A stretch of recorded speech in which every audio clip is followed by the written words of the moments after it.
hukum Islam tentang asuransi syariah. Saya pernah tanya kepada salah satu mantan manajer asuransi syariah. Jadi itu kan gabungan dari transaksi asuransi ta'awun dan asuransi komersil, asuransi berbasis investasi.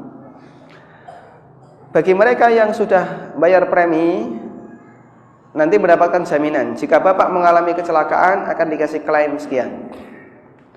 Terus uangnya dari mana? Uangnya dari potongan para peserta yang lain. Misalnya ada 100 peserta, maka masing-masing dipotong misalnya 20%, dipakai untuk dana bersama, jaga-jaga. Nanti kalau ada salah satu peserta yang mengalami sakit atau apa, dana ini yang diambilkan, terus dikasihkan. 80%-nya diinvestasikan. Kemana investasinya? Ke transaksi saham online, indeks saham. Itu yang dilakukan. Karena mereka tidak melakukan unit bisnis yang real. Mereka tidak buat perusahaan, mereka tidak investasikan ke perusahaan, tidak. Tapi untuk dipakai jual beli saham online. Hasilnya begini. Ketika selesai masa transaksi, masa asuransi, duitnya itu dikembalikan utuh. Dikembalikan utuh. Terus gimana? Berarti duit kamu ini tidak terjadi keseimbangan. Bayar sekian, dipotong 20%, tapi ternyata ketika balik utuh. Berarti potongan tadi sudah hilang, kembali lagi ya. Kembali lagi. Artinya di situ ada kelebihan yang Anda dapatkan.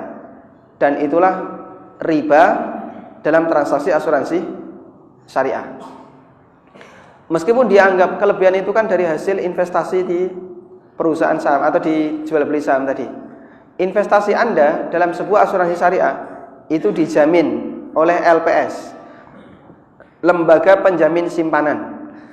Dan kadang ada sebagian asuransi syariah yang mengasuransikan dana nasabahnya. Asuransi diasuransikan, Pak. Kenapa? Karena asuransi itu tidak mau nanggung resiko, Pak ya. Nanti asuransi yang kedua juga diasuransikan. Ini konyolnya asuransi, Pak ya. Baik. Dan ini salah satu di antara bukti orangnya tidak punya tawakal kepada Allah Subhanahu wa taala. Sampai masa depannya digantungkan kepada perusahaan asuransi. Ada orang yang misalnya ya, bayar premi 500 juta, bulan pertama bayar, bulan kedua bayar, bulan ketiga bayar, terus mati. Untung atau rugi? Preminya 500.000, dapat 500 juta kalau mati. Baru 3 kali bayar premi mati, dapat 500 juta. Untung atau rugi, Pak? Untung ya. 500 juta, Pak. Modalnya kan 1,5 juta, dapat 500 juta. Untung atau rugi? Yang untung siapa? Yang untung istrinya, Pak ya. Masa depan istrinya cerah, bisa dinikmati dengan suami yang baru. Sakit hati nggak ini si mayit?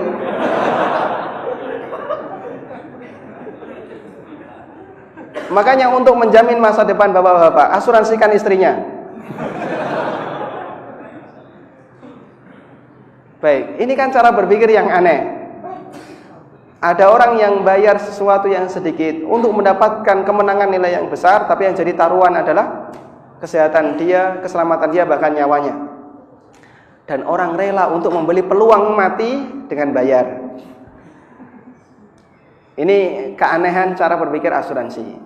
Meskipun setan menggodanya, kan masa depan kamu tidak pasti, kamu nggak jelas apakah nanti bisa menjamin kesejahteraan keluargamu atau tidak.